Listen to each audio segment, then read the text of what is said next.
Day 9 will focus on establishing the crisis. Note that this model works for 3 crises. The crisis in chapter 3, which will be the introduction crisis, the crisis in chapter 6, which will be the climax, and the crisis in chapter 9, which will be the final. The crisis will be the result of the antagonist's action, wherever it is the threat or the menace. To create a crisis, you'll need an antagonist and an action from this antagonist oriented by a goal.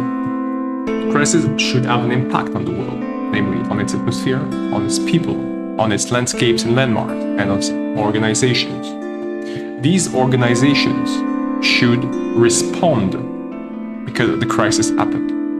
And a form of responsibility, a form of liability will be sought after once the crisis had an aftermath. The aftermath of the crisis will give degree to an alignment shift. This alignment shift, for now, will be expressed through the infinity structure. The crisis is caused by the antagonist, so it will be generated by its inner half. But it will have an effect on the antagonist as well, so it will be effective on its outer half. So when you think about the generation of the crisis, think about the antagonist's goal and behavior traits, but when you think about the consequences of the crisis, think about the alignment shift it will provoke and or for the antagonist. The crisis originates from the antagonist's action. Note that this episode concerns the crisis as a whole. So contrary to Day 6, whose topic was writing chapter 3, so the crisis in chapter 3, this episode focuses on the concept of crisis and how we can use it for chapter 3, chapter 6, and chapter 9, but also how you can use it in the last scene of each chapter, because the crisis is only the exacerbated part of any issue, and you'll have an issue to face in every chapter, generally in the third scene of each chapter. The crisis originates from an antagonist. So, the antagonist's weaknesses, strengths, and goal should be always considered first when it comes to determining the kind of crisis that the antagonist will cause. A crisis is both generated and endured by the antagonist. The antagonist originates from this world, and now, because her frustration is high, she will hinder it. She will hinder it by acting against it. As the crisis has an impact on the atmosphere of the world, its people, and by people here we mean inhabitants in general, its landscapes and landmarks, and its organizations. Each of these 4 components will react to different degrees, as all inhabitants of the world do not have the faculty to oppose the antagonist. They do not have the tools. Sometimes they do not even have the sentience to face someone or to recognize an individual. As the organizations will generally retaliate against the antagonist or try to gain a favor if their goals align. Again, when considering how the crisis should be implemented in chapter 3, chapter 6, and chapter 9, focus on the antagonist's goal. This goal will evolve with the antagonist, as most of your characters are likely to evolve. In chapter 3, the crisis should depict the interest and the quirks aspect of the antagonist's goal. So say it in a different manner. as the antagonist acts, as the antagonist hinders, as the antagonist attack a group of people, it should display her interests.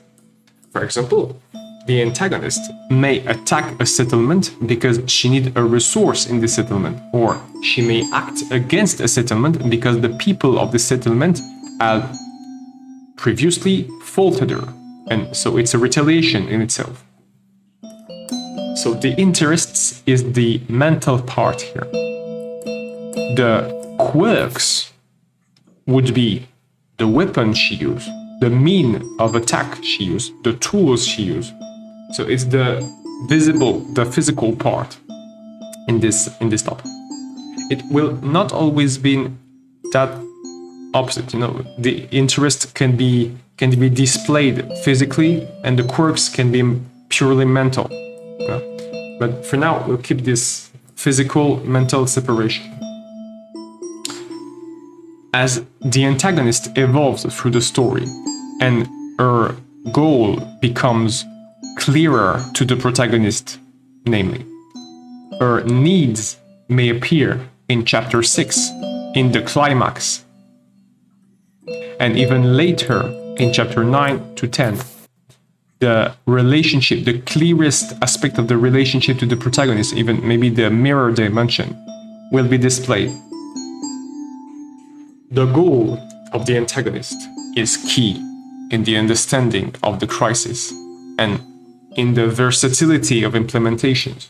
If you want to create a real diversity of trials for your protagonists, think about the antagonist's goal and try to separate it in 4 subsections, just like so. Interests, quirks, need, and relationship to the protagonist. But you can go further. You can keep this G here and add 4 themes around it. And these 4 themes will help you to create more diversity in the situation that the protagonist will have to face. So try to be as broad as you can in the first chapter. You're still at chapter 3. You're supposed to end chapter 3, but you're only at chapter 3, so you got a lot of time left. Each crisis, each layer of crisis should have different kind of consequences, should have maybe a gradation of consequences. These consequences will be displayed through the damages, mainly, done to individual or to the collective. And they will be displayed on different time frames. Some consequences will have repercussion in the short term. Some consequences will have repercussion in the long term. The time frame here is the key notion, as depending on the kind of group which has been impacted, the effect will be similar.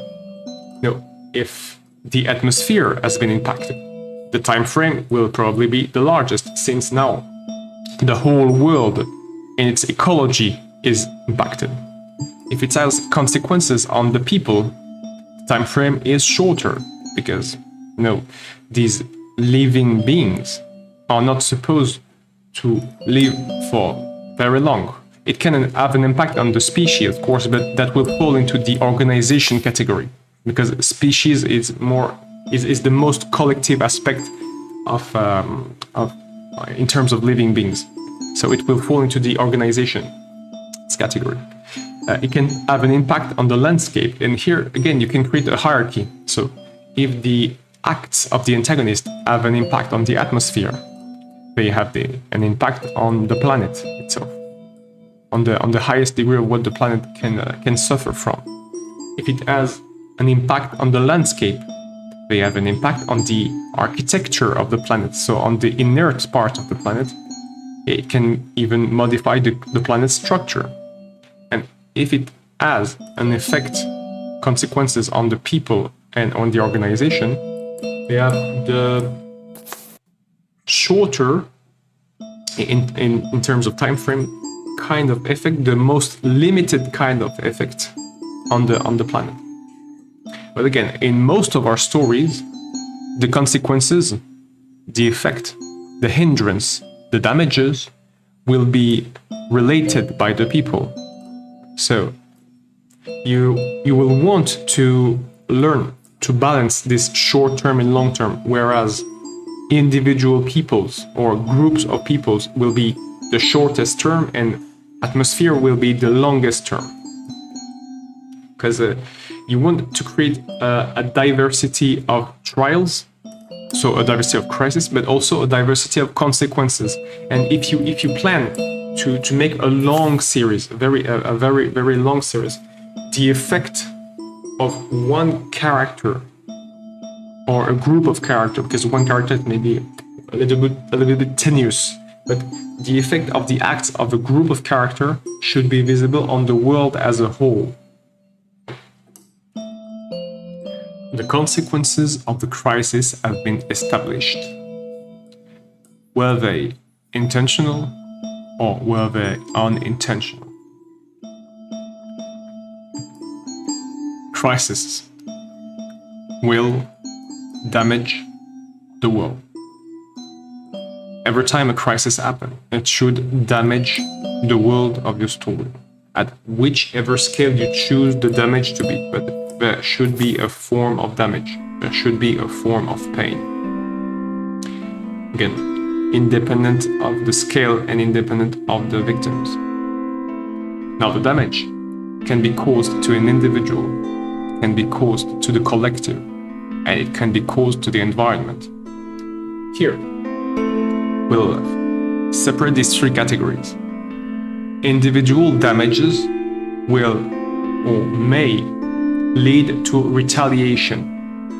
Damages to the collective are more likely to lead to reparation.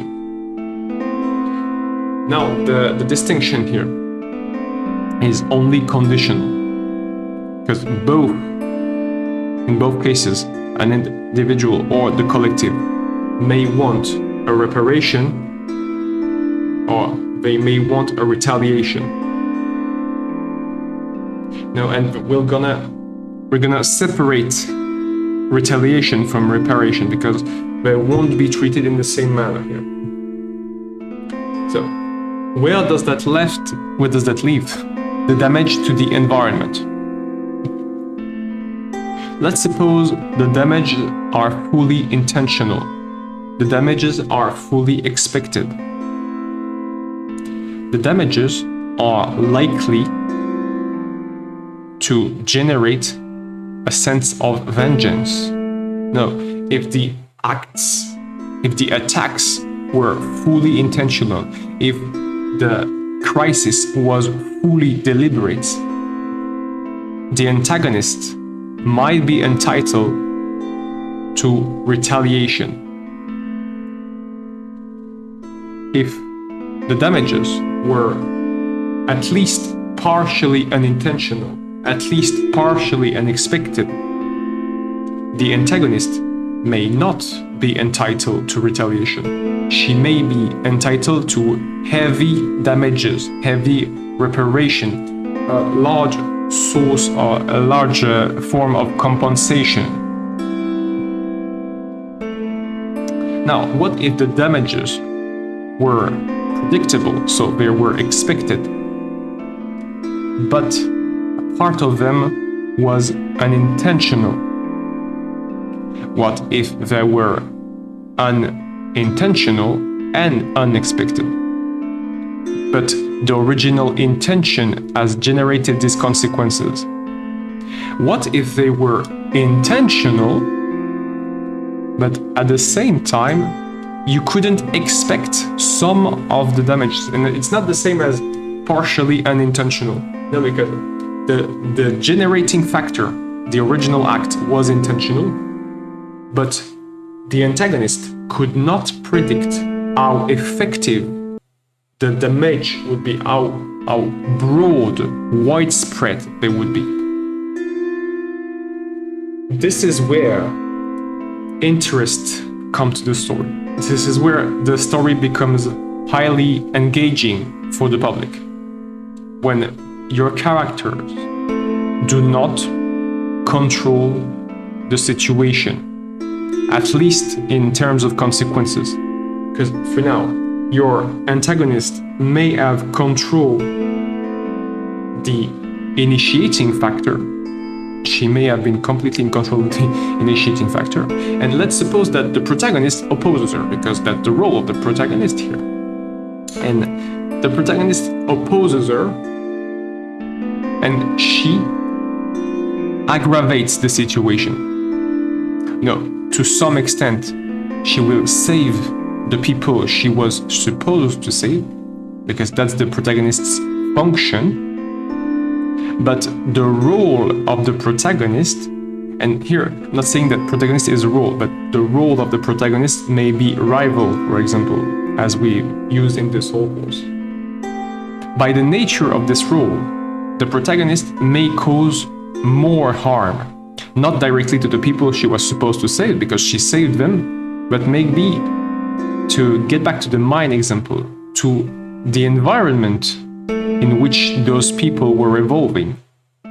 The protagonist may have caused unexpected damages, and the antagonist could benefit from it, or she could not benefit from it, because this whole situation depends on both of them. The concept of responsibility here will almost always be studied under the prism of the relationship between the antagonist, the protagonist, the support, and the other people, the people that they are supposed to help or supposed to assist. So that's where the concept of organization comes in. Let's suppose that the damages were fully intentional, but only a part of them was expected, because the protagonists come in and a part of it becomes unexpected. An organization should take action.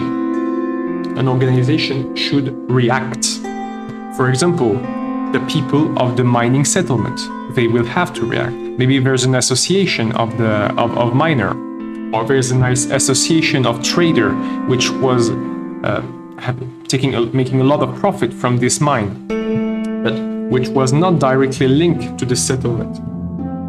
That's already two types of organization: the miners and the traders.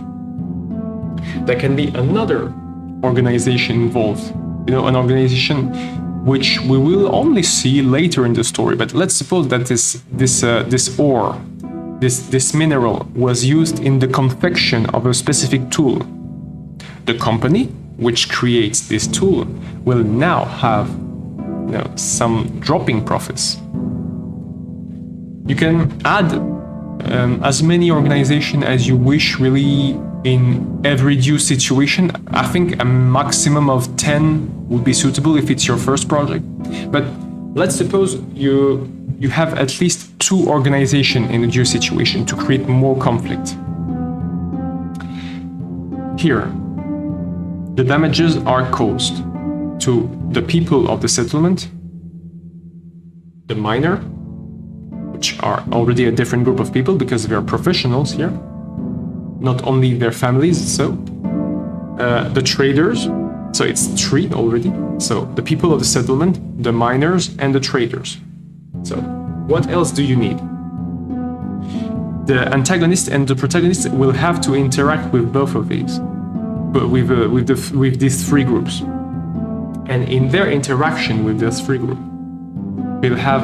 there will be different consequences for both of them. Since, for example, the protagonist was trying to assist the inhabitants of the settlement, the retaliation against her and the demand of reparation wouldn't be as high as what they would be for the antagonist, which is the direct orchestrator of this.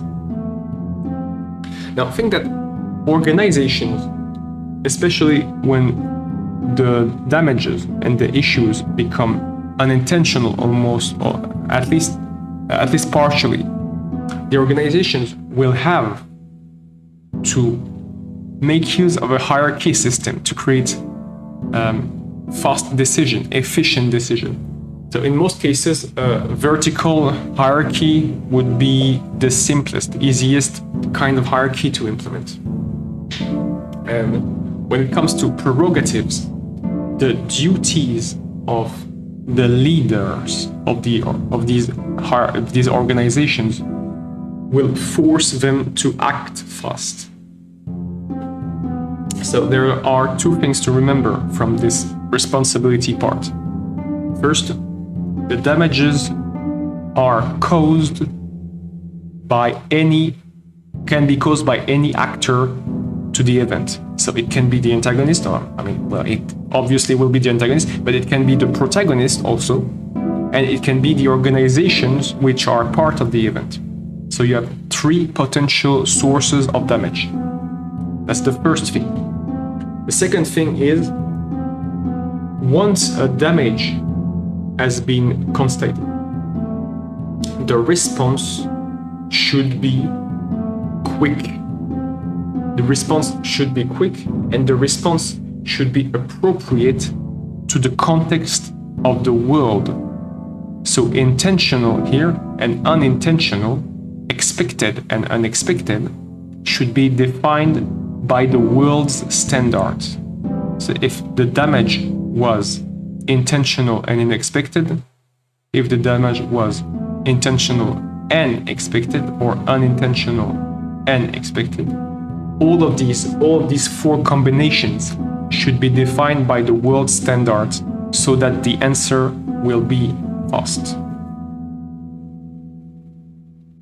Here are three scenarios to manage your antagonist's evolution after each crisis and her alignment and affinity.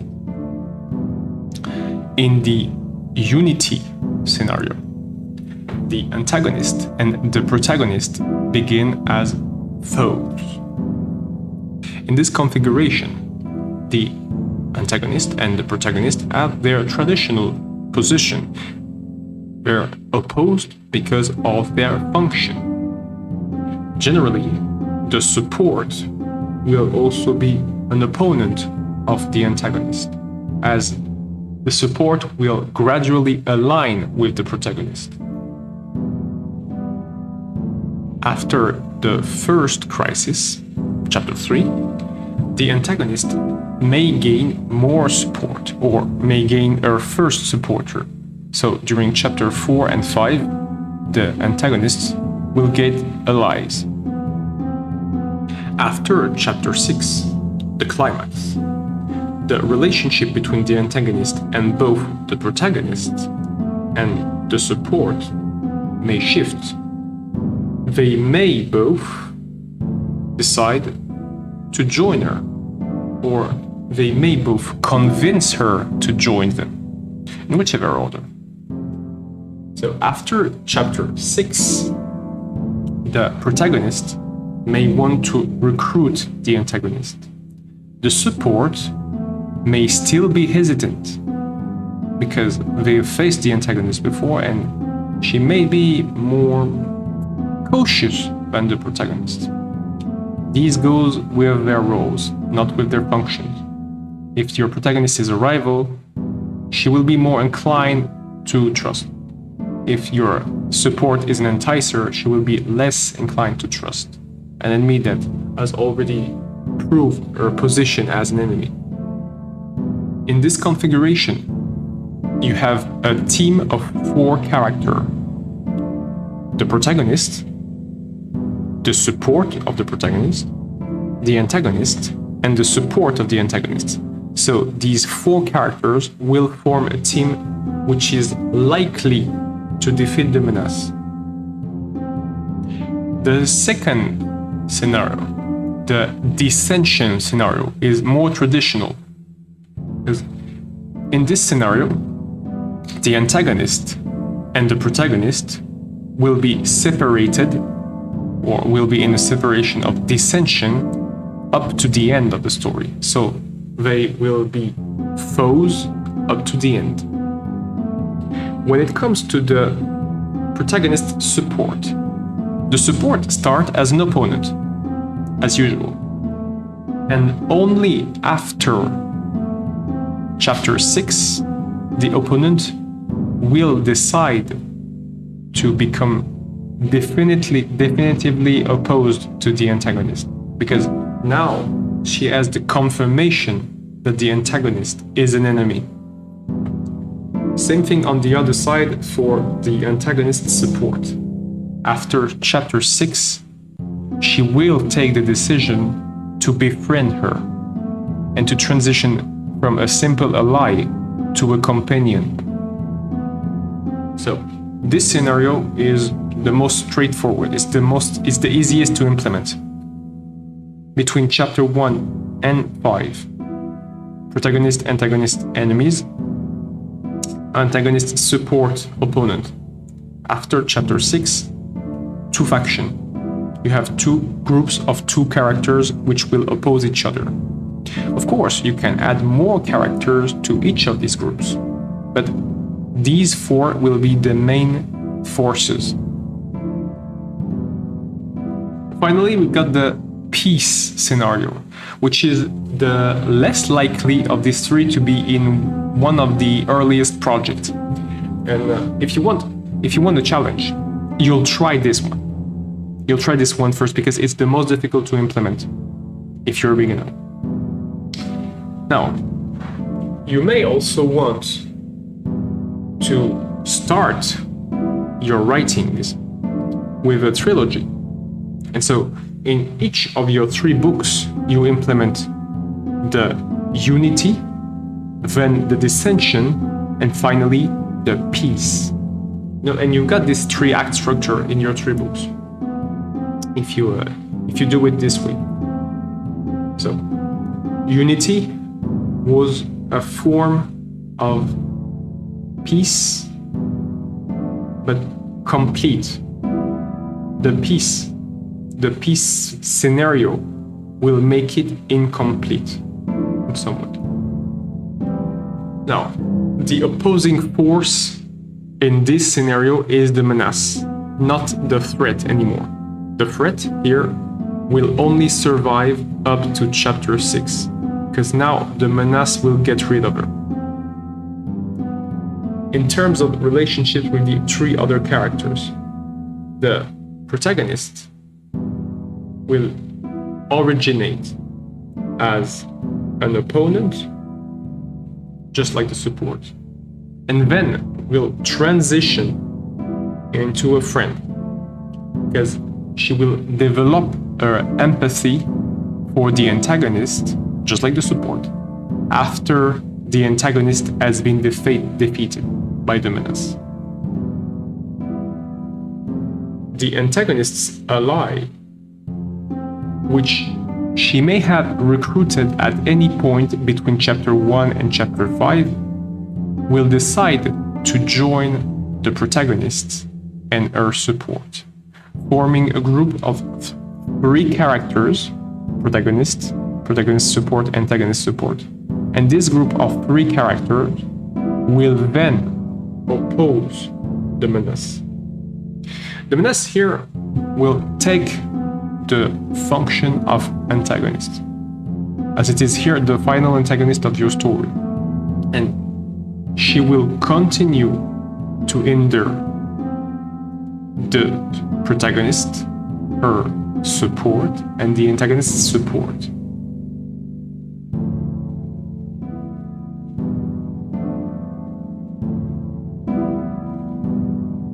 The antagonist here, as we treat her since the beginning, meaning the threat, does not have to physically disappear.